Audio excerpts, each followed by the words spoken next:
spend some time working on other people's stuff. What I want to talk to you about today is not having fear in what you're doing, and having confidence, and getting out there and getting it and starting something. So one of the ways that I would get involved in a new activity, let's say deer hunting. So what I would do is I would go and I would find the tag, and I would put in for the tag, and they get drawn for the tag. And then I would go up to Dad and tell Dad that we got drawn for a tag after I got it. So it kind of locked us into having to do it at that point. You know, all the nerves and everything else have to be worked out. So once we do that, we start building. One of the parts that I was going to tell you is oftentimes in life, you'll come up with a good idea that you think is good. You finally build up the courage to ask somebody else if they think it's a good idea, and oftentimes you'll get the response of, no, that's crazy, or that's not going to work, or anything else, whether it's taking a trip, or changing jobs, or starting a new business, or whatever. I think that the sentence, you know, that's not going to work, or that's crazy, is probably one of the worst ones I ever heard. You can do quite a bit if you just have perseverance, if you believe in yourself, if you start small and work your way up. What usually ends up happening is we start something and we have no idea what we're going to be doing, and we just start. And then once we start, we usually end up failing. And then that failure brings knowledge, and that knowledge continues to help us grow and do better and better and better. So when I first started doing this, I started almost 28 years ago building these things. Started everything from, when I started out I was using a regular rifle, then I had to move to pistols, and then we moved to modified rifles, and then now I'm on full-on electronic rifles and electronic crossbows and everything else. The point is if you keep trying to persevere, it tends to work itself out if that's what you really want to do. Just don't give up on it. So 3 years ago, I decided I was going to go deer hunting or javelina hunting, and we spent 2 days out in the field trying to do that. Didn't get a javelina. And then last year, decided to go all in. I spent 29 days in the field hunting coos, mule deer, javelina, and exotic animals. Got a couple exotics, but we still haven't got a javelina or a deer. Definitely got close, saw a lot. It doesn't really bother me that I didn't get one, because I definitely know that I got a lot closer.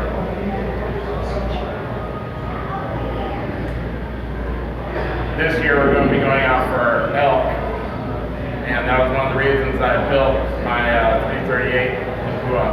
Might have bagged rabbits, so you guys can see it. The 338. You guys hold that up front.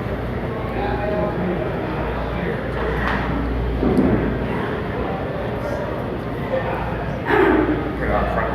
Stand up front. Okay.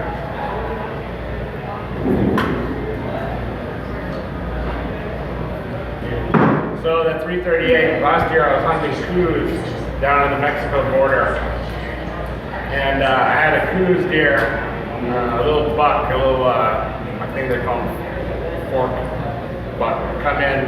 He was about 1,300 yards out, and we tried for 2 hours to get me closer to that buck, and he was sleeping underneath the tree, and we could not get me closer for anything. So I had to, instead of taking a completely outrageous shot that I would never take, I just had to sit there and watch him walk away. So I decided that I wasn't going to do that anymore, and I wanted to have a rifle that would reach out a lot further. Plus, I got drawn for elk, so I decided to build a 338 Lapua and put it on my chest. Everybody again thought I was crazy, but I went ahead and did it anyway. So our plans are, this might be crazy also.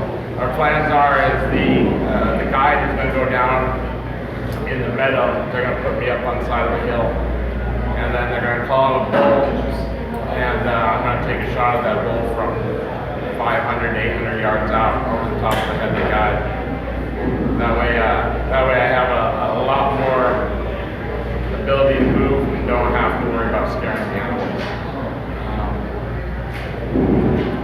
As far as all this equipment, my father and I build it.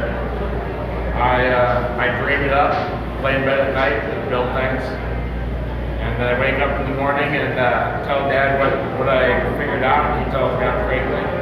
And then we argue for a month or two or a year, and then we build it. Go out there and see what happens. Hopefully it doesn't draw too much blood. Just go to town. Are there any questions or anything? Awesome, ask a question. What's that? Ask a question. I won't ask a question, but I'll make a comment. As good as he is as a hunter, too, he's probably an even better fisherman. And he has his pontoon boat set up where he can drive out there onto it, and he can even drive the pontoon boat himself. And so, I mean, just get out and do stuff. That's all you gotta do. Yeah, First step is just trying. One of the neat things, they have something out at Bartlett Lake, thanks for reminding us. They have out at Bartlett Lake, they have something called Day at the Lake. They put it on 3 weekends a year. And what it's for is for disabled people of all types come out there through a neurological institute. Probably getting some of this wrong, but they basically help people ski in they're in wheelchairs. They put them in skis and boats and all sorts of stuff.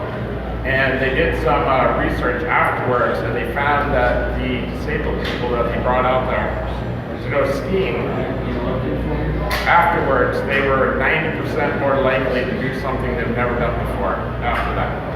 Just the one putting themselves out there, putting themselves in a weird circumstance, surviving a circumstance, having fun, allowed their minds, their psychology allowed them to make other decisions in their life. So when you put yourself out, it helps in other areas too. It broadens your mind, lets you know that you're not limited to what you think you're limited to. I think one of the areas that I see a lot is it seems like people are limited by their own fears, but they're also limited by society around them telling them what they can't do. Like, for example, the shotgun there. I dreamed of building that shotgun right there for over 20 years.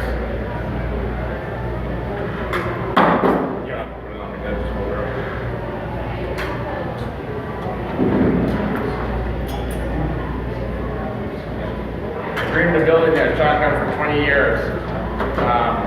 Everybody thought I was completely crazy, that I would hurt myself if I built it. We started doing a lot of dove hunting, and I decided one day I was just going to do it, to heck with it. And even at that, I was still too scared. It took me another 2 years to build up the courage to build it. Because it's a monster, it gets. I mean, it really goes. The first one I put up under my arm so that my wheelchair could handle the recoil. And then I finally decided, to heck with it, I'm going to make it shoulder mounted, like an anti-aircraft gun. And again, I got all the same response from everybody I told it to, that I was crazy, and that it would hurt me and all sorts of stuff. So I put it on there, and we built it. When I first pulled the trigger, Dad had his hand in front of my face, just in case I didn't lose any teeth. And we rock and roll. Now I'm out dove hunting and quail hunting and rabbit hunting and all sorts of stuff. But the whole process of that took almost 6 years just to build it and modify it. So imagine starting a process, thinking your mind, imagine starting a process 6 years ago that you just now finished. That's what that takes. How many birds did you last year? Me, I probably got 70. How many kids the first year you did that? First year I got 2. Yeah. So I would, when I first took that out, it took me 300 shots to down the first bird. That's a lot of shots. Dad was having to kick the shotgun shells off one of my wheels. They were piled up that high. I was spinning around. Expensive million rate, wasn't it? Yeah. Let's hear. Yeah. So, but now I get about 5 or 6 every time I go flying. So they'll be buzzing by at 50 miles an hour, and I'll be tracking down. But the funniest part is we're out of the dairy, so we're surrounded by workers out there in their tractors. And here's this guy in a wheelchair with anti-aircraft guns strapped to his chest, spinning in circles, shooting birds with all these guys in tractors around. They gotta be wondering what in the heck. But it's fun. It's persistent. I'm still working. I still haven't. I've been trying to get a javelina, take a javelina since I was 12. I still haven't got one, but we'll keep trying. I almost got a deer last year, then I messed that one up. Got a little buck fever, but we'll get it now. So before I close here, just put yourself in situations where you're uncomfortable. Just keep pushing the limit of uncomfortable, and you'll see that you can push it a lot further than what you think. Whether it's like my friend David here does in running, go just a little bit further than you think you can go, or in a situation where you have to come up and sit in front of a bunch of people and give a talk, and you're uncomfortable. You realize that nothing bad is happening. Or like what I did, I slept in a 20-foot cargo trailer for 7 days on the Mexican border. No electricity, no nothing, just beds. I actually convinced my father, John's over here now, I convinced my father to bring my bed from my room all the way down to the border so I had something to sleep in. So we sat there and I had to get dressed. I'd be up at 3 o'clock every morning putting all this equipment on, heaters, blankets, everything, and then we would go out and sit in the sun and look for deer for 14 hours a day. Did that for 7 days straight. I'll tell you what though, after you tape your trigger to your hand for 7 days, you got a bloody mess, boy. That tape does not want to come off after about the 3rd day. But, oh well. Any questions?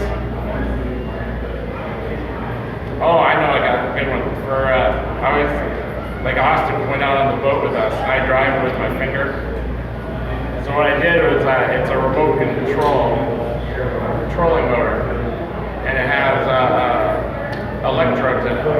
So what I do is I take and I put a little bit of aluminum foil on my finger, and I short the electrodes out with my finger to make it work.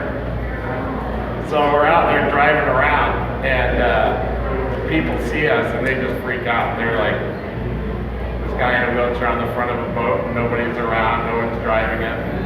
I'm heading up into the shallows. The funny reason, one of the main reasons I got it is because when I want to do something and I crash the boat, then I can't blame Dad anymore. It's all my fault. So I get it. I got that boat stuck a bunch of times. I think that's it. Just go out there and start doing something. Thank you very much. Thank you.